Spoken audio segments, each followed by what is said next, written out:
my beloved Boss Mike Cervera.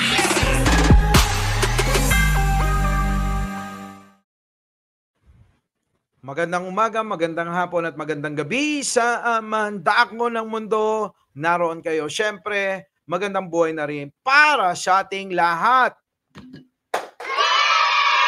So mga mare, mga pare, mga kababayan, bago tayo mag-umpisa, huwag niyo pong kakalimutan, siyempre, unang-unang mag-like, mag-share at mag-subscribe! Malit na bagay lang po yan, pero malaking bagay po sa amin yan. Ngayon pa lang, nagpapasalamat na po kami sa lahat ng mga magla-like, mag-share at mag-subscribe. Eto na nga, balikan natin yung mga opinyon at pananaw ni Kaper Silapid. Kung inyong matatandaan na si Kaper Silapid na hanggang ngayon ay hindi pa rin nakakakuha ng hustisya. Hindi pa rin nakakakuha ng hustisya kasi hanggang sa ngayon, mga kababayan, mga mare at pare, itong mga tinutukoy na utak di umano dito sa pagpas lang sa kanya ay nagtatago pa rin. Parang si Kibuloy lang, na hanggang sa ngayon nagtatago. Mga walang bayag, mga walang bayag. Oo. So, eto na nga, balikan natin si Kapersi sa kanyang opinion. Pasok. Mga kaibigan, dinidinay niya raw. Alam niyo sa kaso, pag ikaw tumakbo, nagtago sa kaso, nag-alasoryano ka, mga kaibigan, nagtago ka sa Brazil nung lalabas na yung warrant of arrest. Ganon-ganon ito mga kaibigan pag tinakbuhan mo yan, ano ka na, sa presumption ng hukuman, guilty ka na. Correct! Diba? Bakit mo tinataguan? Bakit mo tinatakasan ang mga kaso na sinampa sa'yo kung hindi ka naman talaga guilty? Yun na nga yung sinasabi ko, mga mare at pare, na kapag kaganyan, patuloy ang ginagawa ni Kibuloy na pagtatago, abay iisipin ng tao, iisipin nila na ikaw ay guilty na. Diba? Guilty ka na. Kahit hindi pa gumugulong yung kaso kasi hinahadlangan mo, tinatakbuhan mo. Bakit ka nga naman magtatago kung hindi ka guilty? Bakit hindi mo patunayan sa korte kung ikaw ay hindi guilty? Diba?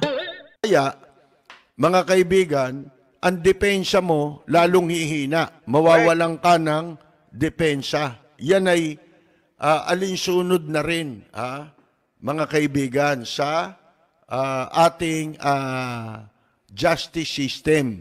Yun na nga yung justice system. Kasi, Kapersi, sabi nila hindi daw gumagana ang justice system dito sa Pilipinas. Sabi yon pagka nasa panig ka ni Kibuloy. Pero pag si Duterte, bakit nyo papapasukin ang ICC? Gumanagana naman ang justice system. Kaya itong mga DD-shit, walang pagkakalagyang katwiran itong mga ito. Walang pagkakalagyan. Hindi mo alam kung ano talaga yung gusto nila. Ano ba talaga mga DD-shit? Mayroong hustisya o wala? Diba? Parehas yung sinasabi Si Kapersi hanggang ngayon wala pa rin hustisya. Kasi yun din yung mga di umano'y nasa likod ng pagpaslang sa kanya ay nagtatago. Mahilig ba kayo magtago? Alam, pare-parehas na kayo. Sige tuloy, Kapersi. Tumakbo ka nagtago ka Considered as guilty ka. Consider as guilty kayo. Sino ba yung mga nagtago? si Bantag, si Tebes, si Kibuloy. Lahat yan pinagtatanggol ninyong mga hinayupak kayo. Diba? Nasaan naman ang mga utak ninyo? Oh, si Bantag, inaakusang pumatay kay Kapersi. Ang utak, inaakusahan yan. Sino pa? Si Tebes, inaakusahang pumatay ng isang gobernador na si Digamo. 10 ng kanyang mga security. Ang dami. Di ba? Inubos nila yon. Kinakampihan nyo pa rin. Si Kibuloy, ano ang kaso? Di ba? Nang halay ng mga minor de edad na kababaihan. At kung ano-ano pa. Dami. Gigil nyo kami. Sa totoo lang, ewan ko kung nasaan yung mga utak ninyo. Gagamunggo na lang, nasa puwet ba? O nasa mga paa ng mga babaeng pinagtitikulan ninyo? Sabi ni Arling kayo Manggiyo, special mention. Diba? Sige, tuloy. Kaya ang kaso mo, bumigat. Nagtatago ka, tapos sasabihin mo wala kang kinalaman, allegedly. Ay, nako! Kung wala kang kinalaman, bakit ka nga naman magtatago? Kung wala kayong kinalaman at wala kayong kasalanan, harapin nyo sa korte dahil meron tayong korte. Na sinasabi nyo naman, di ba uulit-ulitin ko to.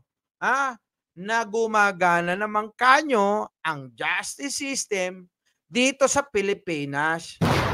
At bakit ba kailangan pa ang ICC? Mga bobo talaga kayo no? Anyways. Kayo mga mare at pare, anong masasabi nyo rito sa mga ito? Paki-comment naman at wag nyo pong kakalimutan. Siyempre, wag nyong kakalimutan na mag-like, mag-share at mag-subscribe.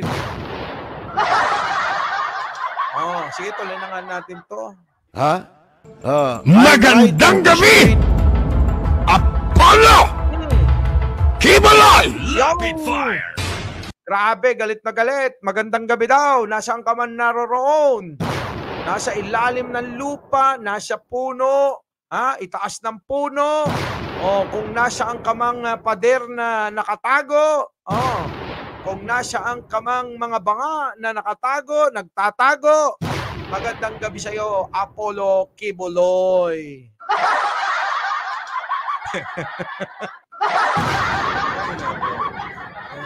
Si Lapid alam nyo naman ito Ngayon alam nyo mga kababayan, dito ko lang napagtanto, malupit talaga tong si Lapid Fire, Oo, kahit na ito taliwas sa ating mga opinyon at pananaw sa mga sinusuportahan nating mga kandidato, abay, ngayon ko lang nalaman. Oo, malupit yung mga batikos at banat nito sa magkaibigang Digong Ninyo at Apollo Kibuloy ninyo. Diba? Inyo lang yun. Sa inyo lang wala, sa amin hindi. Ewan ko sa mga nanonood. Kung Digong din nila or Kibuloy din nila.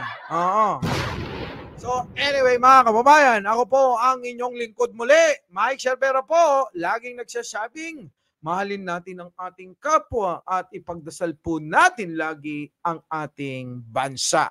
Magandang umaga, magandang hapon at magandang gabi sa mandako ng mundo naroon kayo. Siyempre, magandang buhay na rin para sa ating lahat.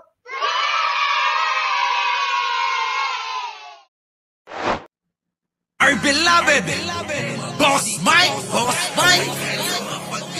Cervera!